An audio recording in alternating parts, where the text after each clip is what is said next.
अपने बाहू के बेटी समान समझे, करे हरदम कदर अपन जान समझे। हो अपने बाहू के बेटी समान समझे, करे हरदम कदर अपन जान समझे। बहू के प्यार देवल सच्चा करम होला, एह सासू के बड़का धर्म होला हो, एह सासू के बड़का धर्म होला हो।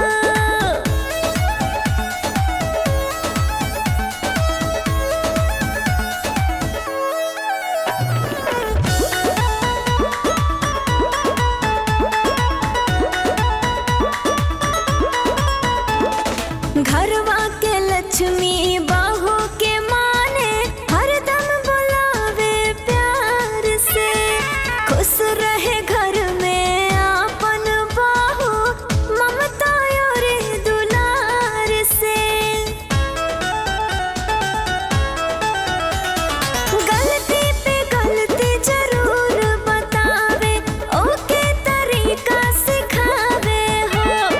ओकरा के जावन करे ना आवे, हाथे से अपना बतावे हो। बोले कड़वी हो लहजा नरम होला हो, एह सासू के बड़का धर्म होला हो, एह सासू के बड़का धर्म होला हो।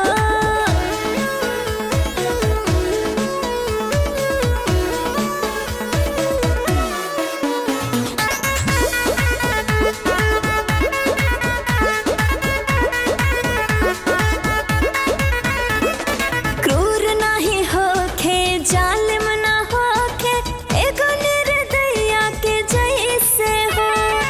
ऊपर कठोर बाकी अंदर हो पानी, एक नरियर के जैसे हो।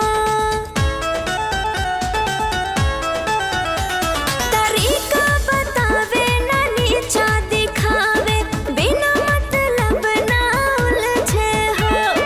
बूझे ना कबो पराया के बेटी, आपन ही बेटी समझे हो। सुख ऐसे परिवार में परम होला हो, एह सासू के सच्चा